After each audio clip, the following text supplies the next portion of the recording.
Siap ya. Assalamualaikum warahmatullahi wabarakatuh. Selamat siang Bapak Basit serta teman-teman semuanya. Perkenalkan kami dari kelompok OSIS Geng ingin menampilkan hasil dari diskusi kami terkait dengan eksplorasi fitur laut di GEPCO. Namun sebelum kita masuk ke pembahasan, kita akan memperkenalkan diri terlebih dahulu. Dimulai dari saya, nama saya Hayatullah Alasfri Rijaya, biasa dipanggil Asfri, dan NIM saya 25559 773 TK 63197.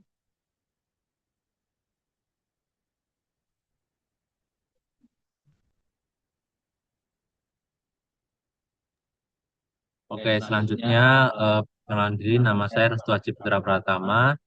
Saya dari Teknik Geodesi 25, NIM saya 25556 215 TK 62731. Baik, sebenarnya perkenalkan nama saya Razita Nela Putri dengan NIM 25556 430 TK 62762.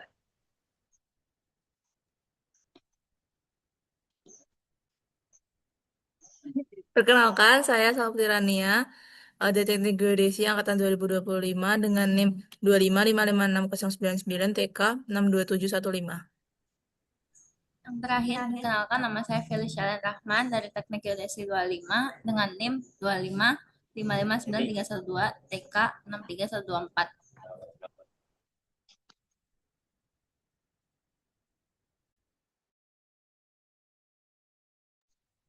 Oke, baik. Jadi di sini kami akan menjelaskan kurang lebih 5 fitur topografi dasar laut.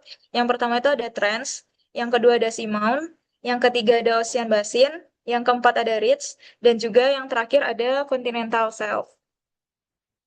Lanjut. Baik, untuk yang pertama ada palung atau trends. Jadi palung ini itu merupakan cekungan yang sangat dalam dan juga sempit yang ada di dasar samudra yang terbentuk akibat proses subduksi, yaitu ketika satu lempeng tektonik menunjam ke bawah lempeng lainnya pada batas konvergen. Untuk karakteristik secara umumnya, yang pertama itu umumnya palung ini tuh lebih dari 6.000 meter, bahkan bisa mencapai lebih dari 10.000 meter.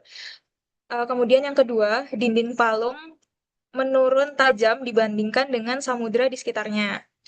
Selanjutnya, yang ketiga itu palung ini terbentuk saat lempeng samudra itu menunjam ke bawah lempeng samudra lain atau lempeng benua. Dan yang terakhir, panjangnya itu bisa sampai ribuan kilometer, tetapi lebarnya justru relatif sempit dibandingkan dengan panjangnya. Nah, untuk lokasinya sendiri, untuk yang pertama itu kami mengambil di Palung Mariana. Jadi Palung Mariana ini tuh dia berlokasi di barat laut Samudra Pasifik, tepatnya di sebelah timur Filipina. Nah, Palung Mariana ini itu terbentuk dari pertemuan dua lempeng tektonik, di mana lempeng Pasifik itu menunjam ke bawah lempeng Filipina.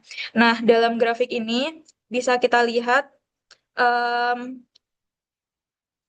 titik terdalamnya itu ada di sekitar kedalaman 11.000 sekian meter. Ini juga bisa kita lihat dari grafiknya kalau ada penurunan kedalaman yang sangat tajam dan curam. Lanjut.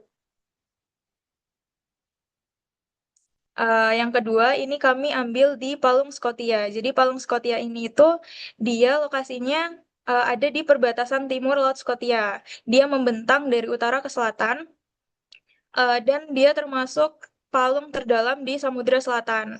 Nah, palung Scotia ini dia terbentuk karena adanya proses subduksi yang intens, di mana kerak samudra dari lempeng Amerika Selatan itu menunjam ke bawah lempeng Sandwich Selatan. Nah, pada profil penampang vertikal itu bisa kita lihat juga ada penurunan kedalaman dari kurang lebih kedalaman 4.500 meter sampai kedalaman sekitar 7.000 meter. Kemudian bisa kita lihat juga kemiringan lerengnya itu juga cukup curam, mengindikasikan bahwa proses subduksi lempeng tektonik pada penampang horizontal bisa kita lihat juga ada satu cekungan utama yang jadi inti palung. Lanjut. Dan untuk palung terakhir, ini ada palung Aleut. Palung Aleut ini itu membentang dari Teluk Alaska di bagian timur sampai Kamchatka di bagian barat. Yang mana palung Aleut ini itu letaknya di selatan Kepulauan Aleut dan barat daya daratan Alaska. Di profil melintang horizontal ini bisa kita lihat variasi kedalamannya itu mengikuti palung dengan beberapa fluktuasi relief dasar laut. Jadi di dalam grafik ini bisa kita lihat kalau dasarnya itu uh, ada beberapa fluktuasi atau kayak naik turunnya itu beda-beda. Kemudian ada satu titik yang paling terdalam yang itu merupakan inti palungnya. Kurang lebih ini dia ada di kedalaman sekitar 7.000 meter.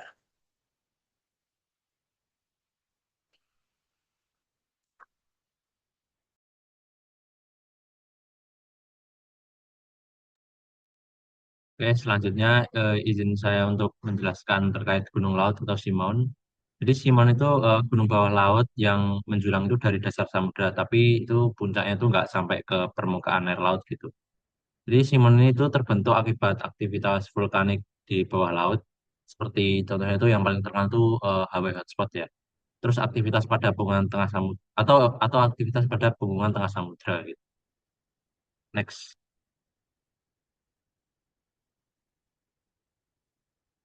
Oke, di sini bisa diketahui ciri-ciri Simon itu yang pertama itu ketinggiannya itu minimal banget, kurang lebih 1.000 meter dari dasar laut. Terus ya terbentuk dari aktivitas vulkanik jelas, hotspot ataupun ridge bebas. Terus yang ketiga bersifat terisolasi, jadi dia nggak manjang lah kayak ridge gitu. Jadi kalau di pet profil jelas lah kelihatannya kalau Simon. Terus yang keempat umumnya itu tuh berbentuk kerucut jika masih muda. Jadi nanti ya kayak yang saya jelasin itu bakal kerucut kelihatan banget.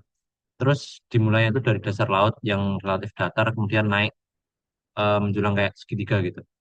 Lanjut.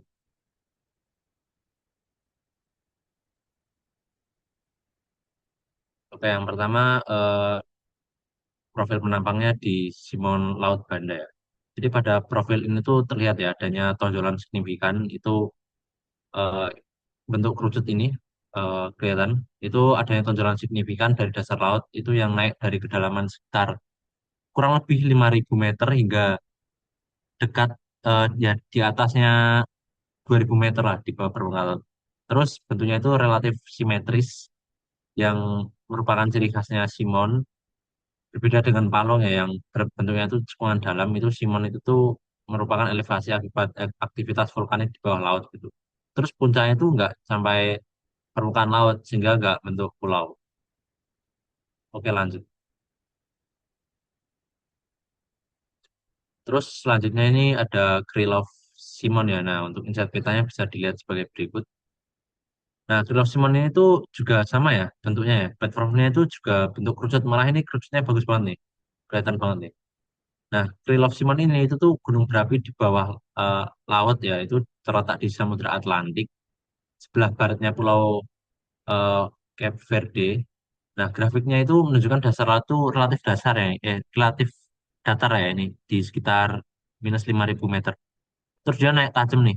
Bentuk kerucut hingga kurang lebih 2.000 meter lah di tengah lintasannya. Terus kenaikannya ini tuh juga lebih dari 1.000 meter ya, sesuai ciri-ciri yang saya jelasin yang di awal tadi. Terus bentuknya juga mengerucut, terisolasi juga. Dan dia nggak manjang seperti Ridge. Oke, lanjut. Nah, terakhir ini Lohi Simon ya. Nah, Lohi Simon ini tuh juga gunung bawah laut aktif di selatan Pulau Hawaii. Ini cukup terkenal ya, karena dia terbentuk dari Hawaii Hotspot. Terus gunung ini tuh dianggap sebagai tahap awal pembentukan pulau baru ya, karena dia terus mengalami aktivitas vulkanik lah. Terus profil petnya ini juga kayak naiknya perlahan, nah nggak mengerucut seperti yang Krylov tadi lah. Yang Krylov tadi kan langsung kayak naik banget segitiga gitu ya. Nah ini tuh kayak bertahap lah, naik naik naik, naik. Terus betul apa puncaknya di sekitar garis pas gitu. Nah, ini tuh profilnya itu tuh nunjukin satu puncak yang dominan naik signifikan ya dari dasar laut. Dia lerengnya juga curam dan simetris gitu. Ciri-ciri gunung bawah laut tipe vulkanik lah. Oke, lanjut.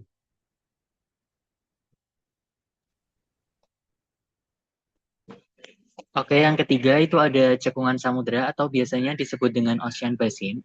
Jadi ocean basin sendiri ini ialah depresi geologis yang nantinya akan membentuk seperti mangkuk, yang mana yang mangkuknya itu ada di permukaan bawah laut yang mencakup sekitar 71%-nya itu dari permukaan bumi.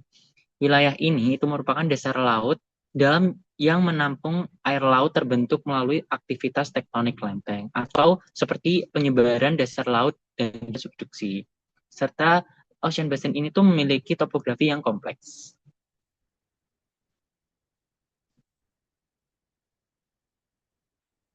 Nah, untuk cirinya sendiri ini, ocean basin itu merupakan dasar laut yang tidak rata, terdiri dari punggung laut atau gunung bawah laut, palung dalam atau bagian yang terdalamnya, dataran abisal atau dataran halus, serta gunung laut. Dan yang kedua itu untuk ocean basin sendiri memiliki kedalaman rata-rata hampir di 4 km. Nah, cekungan ini biasanya mencakup wilayah di samudera utama seperti Samudra Pasifik, Atlantik, India, Arktik, dan juga Selatan.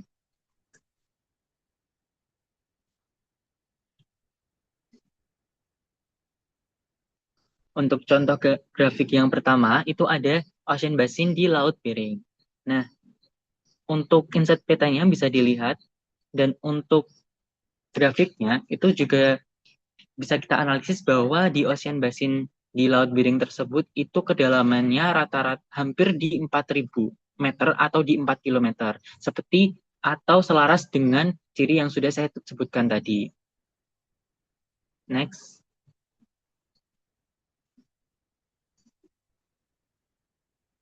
Untuk contoh yang kedua itu ada di Ocean Basin Laut Scotia. Nah, di Laut Scotia ini grafiknya juga ada di kedalaman 4.000 hingga 5.000 meter atau 5 kilometeran. Di mana untuk profilnya sendiri itu seperti yang saya katakan tadi, dia seperti mangkok yang U shape gitu. Jadi itu adalah salah satu ciri utama dari ocean basin ini. Untuk inset petanya juga bisa dilihat seperti yang ada di presentasi. Dan untuk yang terakhir, contohnya itu ada ocean basin di Laut Banda. Next. Oke, karena tadi dua yang sebelumnya itu di luar, dan sekarang kita ada di Indonesia, tepatnya di Laut Banda, di mana untuk ocean basinnya yang ada di Laut Banda ini tuh cukup dalam, di mana kedalamannya itu di sekitar 6.000 sampai 7.000 meter atau di 6 sampai 7 km. Dan sama, dia seperti mangkuk juga bentuknya, karena itu yang menandakan sebagai ocean basin. Dan ya, itu tadi penjelasan dari ocean basin, baik di pengertian, ciri-ciri, serta contoh grafik-grafik yang ada yang kita representasikan di GAPCO. Baik, yang keempat itu ridge atau punggungan laut. Jadi ridge itu adalah punggungan atau pegunungan panjang di dasar samudra yang terbentuk pada batas lempeng tektonik divergen, yaitu saat dua lempeng itu saling menjauh. Jadi ketika lempeng meregang, magma dari mantel bumi itu bakal naik ke permukaan, terus dia membeku dan membentuk kerak samudra baru. Proses ini dikenal sebagai seafloor spreading. Buat ciri-ciri dari ridge sendiri itu dia biasanya memanjang ribuan kilometer di tengah samudra, terus terletak di batas lempeng divergen, memiliki lembah retakan, terus sering terjadi aktivitas vulkanik dan gempa bawah laut, yang terakhir menjadi tempat terbentuknya kerak samudra baru secara terus-menerus. Nah, yang pertama itu kita dapat melihat di situ ada ridge Laut Banda. Jadi berdasar di profil melintang itu bisa dilihat bahwa kedalaman dari ridge ini tuh eh, mencapai 5.000 meter di bawah permukaan laut, terus juga yang paling tinggi itu 3.500 meter, dan eh, morfologi dasar lautnya tuh relatif nggak membentuk cakupan besar, tapi berupa permukaan bergelombang dengan banyak tonjolan dan depresi kecil. Lanjut. Yang kedua ada ridge di Laut Scotia. Nah, di Laut Scotia ini ridge-nya itu hampir mirip yang sebelumnya buat ketinggiannya, yaitu dia tuh ada di paling tinggi itu sekitar maksudnya paling dalam itu sekitar 4.000 meter di bawah permukaan laut. Terus juga tonjolan ke atasnya itu sekitar 2.000-3.000 meter di atas permukaan laut. Yang terakhir ada ridge Samudra Atlantik. Dia tuh menunjukkan dasar laut yang bergelombang pada kedalaman sekitar 1.000 sampai 3.500 meter dengan ada beberapa tonjolan tajam dan depresi sempit. Nggak ada cekungan besar, tapi reliefnya tidak merata dengan perubahan elevasinya cukup cepat. Terus banyak ada mengindikasi adanya pegunungan atau struktur bawah laut lokal. Nah, bisa dilihat di eh, profilnya ini tuh dia kedalamannya mencapai 3.000 meter di bawah permukaan laut.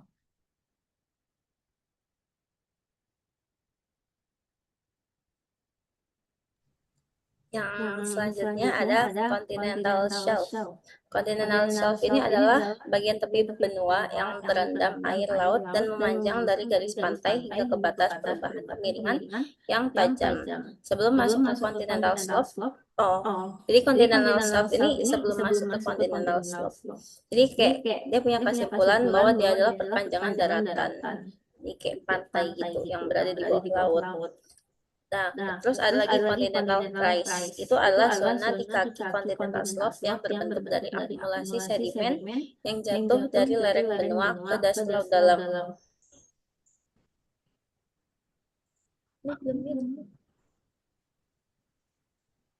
Terus selanjutnya kita bisa tahu di sini ada gambarnya continental shelf ke continental rise. Jadi zona dari continental shelf hingga continental rise ini menunjukkan perubahan morfologi yang khas pada tepi benua. Continental shelf merupakan bagian dangkal 0 sampai 200 meter yang relatif datar dan landai di dekat daratan. Kemudian berlanjut ke continental slope. Setelah itu baru dia kemiringan lagi yang melandai pada continental rise. Jadi dia ada perubahan jelas dari datar, curam ke melandai. Selanjutnya kita ada contoh di sini nunjukin kalau Laut Jawa itu merupakan laut dangkal yang berada di utara Pulau Jawa dan termasuk bagian dari paparan Sunda, yaitu perpanjangan daratan benua Asia yang tergenang oleh laut. Di sini kita bisa lihat kalau kedalamannya itu relatif kecil karena wilayah ini sebenarnya merupakan kelanjutan dari daratan benua. Terus dia juga ada bagian paling jauh, terus dia mulai melandai kembali itu menunjukkan continental rise, yaitu zona transisi sebelum menuju laut dalam. Ini kita bisa lihat yang paling dalam itu ada 3.000 meter sekian dengan kepanjangan sampai 125 km. Selanjutnya kita punya contoh continental shelf laut di sekitar Papua. Di grafik ini itu beda dengan Laut Jawa sebelumnya.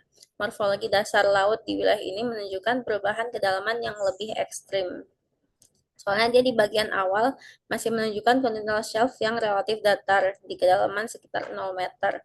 Tapi setelah itu terjadi penurunan yang sangat tajam hingga mencapai kedalaman 4.800 meter sekian. Terus habis dari kedalaman tersebut, dasar laut melandai kembali di sekitar 5.000 meter, yang merupakan continental rise sebelum masuk ke basin laut dalam. Lalu yang terakhir, kita punya contoh continental shelf di Laut Bering. Yang di Laut Bering ini, dia ada zona merah dan oranye. Merah atau oranye yang luas menandakan wilayah dangkal continental shelf. Terus dia areanya berubah jadi warna kuning hingga ke hijau yang menunjukkan kedalamannya itu semakin bertambah dari situ. Dari grafiknya juga kita bisa tahu kalau bagian awalnya nunjukin continental shelf yang relatif datar dengan kedalaman kurang dari 200 meter. ya, kurang lebih 200 meter. Setelah itu lihat ada penurunan yang cukup tajam hingga sekitar 2000 sampai 3000 meter.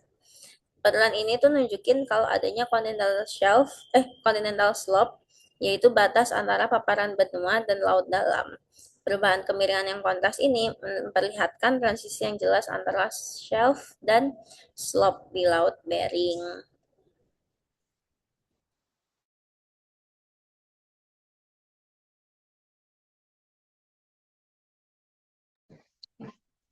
Baik, itu tadi penjelasan dari kelompok kami mengenai fitur-fitur laut, di antaranya ada trench, setelah itu ada seamount, ocean basin, ridge, dan juga continental shelf. Kami mengucapkan terima kasih atas atensi yang diberikan. Juga kami meminta maaf apabila ketika kami dalam menyampaikan presentasi dan setiap slide-nya itu ada salah kata. Dan yang terakhir, kami tutup. Cukup sekian dari kami. Wassalamualaikum warahmatullahi wabarakatuh.